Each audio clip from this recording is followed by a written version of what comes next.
인서와 하기시습지. 공자의 길을 따라. 제구편 진정한 스승의 모습.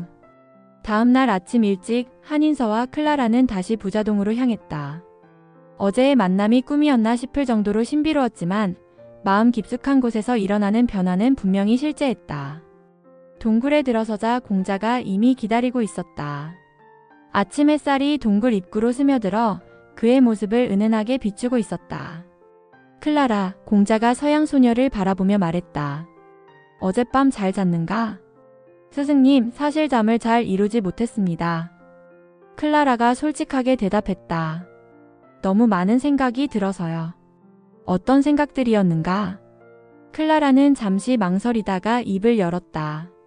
스승님, 정말 죄송한 말씀이지만 저는 처음에 스승님에 대해 잘못 생각하고 있었어요. 공자는 호기심 어린 표정을 지었다. 프랑스에서 본 스승님의 초상화들은 어떻게 말할까요? 좀 무섭게 생기셨어요. 토끼처럼 앞니가 나오고 우락부락한 모습으로 그려져 있더라고요. 한인서도 고개를 끄덕였다. 한국에서 본 공자의 그림들도 비슷했다. 그래서 처음에는 스승님이 엄하고 무서운 분일 거라고 생각했어요. 하지만 어제 실제로 뵈니 클라라의 눈에 눈물이 맺혔다. 이렇게 따뜻하고 인자하신 분이실 줄 몰랐어요. 마치 자상한 할아버지 같으세요. 제가 얼마나 편견에 사로잡혀 있었는지 깨달았습니다. 공자는 크게 웃었다. 그 웃음소리는 동굴 안에 메아리쳐 퍼졌다. 하하, 그림이란 그리는 사람의 마음이 담기는 법이니라. 아마도 나를 엄격한 도덕 선생으로만 생각했던 사람들이 그렇게 그렸을 것이다. 공자는 자신의 얼굴을 손으로 만지며 말했다. 사실 나도 이 앞니 때문에 젊은 시절 놀림을 받기도 했지. 하지만 외모가 중요한 것은 아니지 않은가? 클라라는 공자의 솔직함에 더욱 감동했다. 스승님, 저는 외모보다는 제가 가지고 있던 선입견이 부끄러워요. 스승님을 딱딱하고 권위적인 분으로 생각했는데 실제로는 이렇게 유머도 있으시고 인간적이시네요. 권위란 무엇인가? 공자가 물었다. 남을 누르는 것이 권위인가? 아니면 남을 일으켜 세우는 것이 권위인가? 한인서가 답했다. 남을 일으켜 세우는 것이 진정한 권위인 것 같습니다. 그렇다. 진정한 스승은 제자를 자신보다 낮은 곳에 두지 않는다. 오히려 제자가 자신보다 더 높이 올라갈 수 있도록 돕는 것이니라. 공자는 클라라의 손을 잡고 일으켜 세웠다. 너의 솔직함이 좋구나. 선입견을 인정하고 벗어나려는 마음, 그것이 바로 학문하는 자세니라. 스승님, 그렇다면 왜 많은 사람들이 스승님을 그렇게 엄격하게만 생각하는 걸까요? 사람들은 자신이 보고 싶은 것만 보는 법이니라. 도덕을 가르치는 자는 엄격해야 한다고 생각하니 나를 그렇게 보는 것이지. 공자는 동굴 밖으로 나가며 계속 말했다. 하지만 진정한 도덕은 억압에서 나오는 것이 아니다. 사랑에서 나오는 것이니라. 인자에인 마이너스 인한 자는 사람을 사랑한다고 했지 않은가? 세 사람은 이구산 정상을 향해 걸어올랐다. 아침 공기는 맑고 상쾌했다. 클라라야, 네가 처음에 가졌던 선입견을 부끄러워할 필요는 없다. 그것도 하나의 배움이니까. 어떤 배움인가요? 우리는 모두 불완전한 정보로 판단하며 살아간다.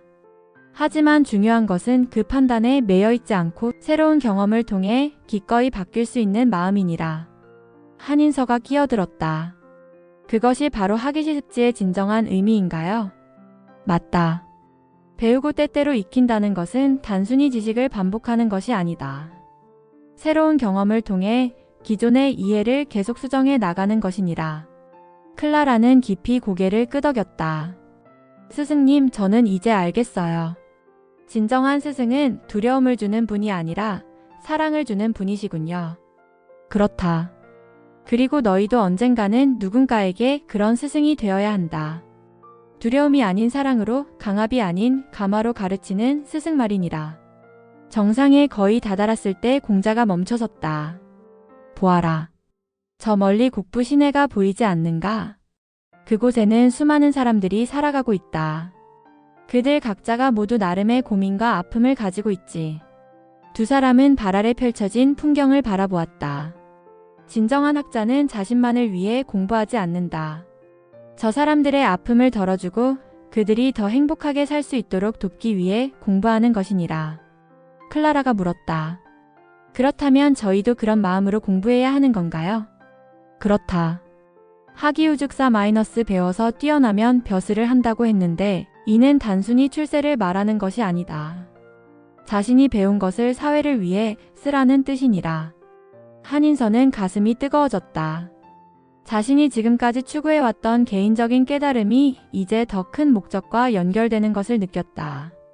스승님, 저희는 어떻게 해야 그런 사람이 될 수 있을까요? 먼저 자신을 사랑하는 법을 배워라. 자신을 사랑할 줄 아는 사람만이 남을 진정으로 사랑할 수 있느니라. 그리고 그 사랑을 점점 넓혀가는 것이다. 공자는 두 사람을 바라보며 미소 지었다. 너희들을 보니 흐뭇하구나. 서로 다른 땅에서 왔지만 하나의 마음으로 진리를 추구하고 있지 않은가. 이것이 바로 미래의 희망이니라. 그날 오후 세 사람은 정상에서 긴 시간을 보냈다. 공자는 끝없는 인내심으로 두 사람의 질문에 답해 주었고 때로는 함께 웃기도 했다. 클라라는 그날 저녁 한인서에게 말했다. 언니, 저는 오늘 정말 많은 것을 배웠어요. 선입견이 얼마나 위험한지, 그리고 진정한 스승이 어떤 분인지요. 나도 마찬가지야. 공자님은 우리가 상상했던 것보다 훨씬 인간적이고 따뜻한 분이셔.